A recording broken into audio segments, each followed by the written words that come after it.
ఎవరు వాళ్ళు? మరియా, యునియా, దోర్కా. ఎవరు వాళ్ళు? ప్రిస్కా. అంతా స్త్రీలే. Your God, your king, he honours you my sister. నువ్వంటే ఆయనకు అంత గౌరవం. నిన్ను ప్రపంచంలో ఉన్న ప్రతి సంస్కృతి తక్కువగా చూసింది. నిన్ను ప్రపంచంలో ఉన్న ప్రతి సంస్కృతి నువ్వు ఓటేస్తే సగం ఓటే అంది, నీ అభిప్రాయం సగం అభిప్రాయమే అంది, నీ తీర్పు చెల్లదు అంది.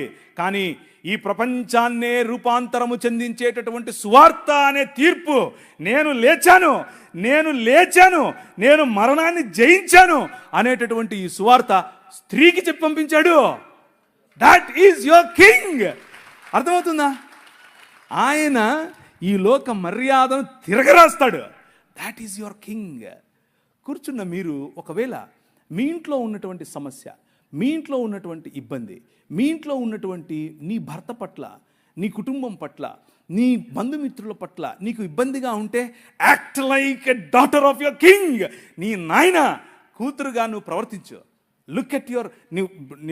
నేను దాన్ని ఏమంటారు, మొన్న ఇలా దిగుతోంది ఫ్లైట్ దిగుతుంటే చూశాను పైనుంచి కిందికి. షికాగో పెద్ద నగరం, మా నాయన షికాగో. అర్థమవుతుందా మీకు? You have a different feeling. అక్కడి నుంచి మళ్ళీ ఎగిరాను, డాలస్కి వచ్చాను.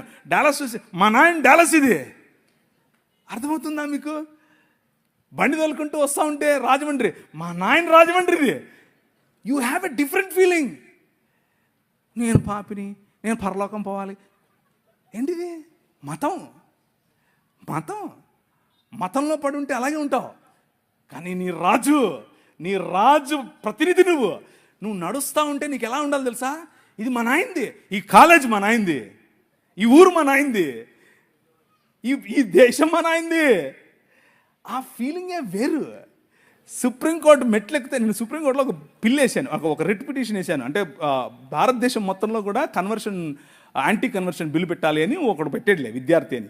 వాడికి వ్యతిరేకంగా నాకు సుప్రీంకోర్టు జడ్జి అడిగాడు, నీ లాయర్ అంటే, నాకెవరు లాయర్ లేరు సార్, నేనే అన్నాను. ఏంట్రా నువ్వే మాట్లాడుకుంటావు? మా నాయనది సుప్రీంకోర్టు.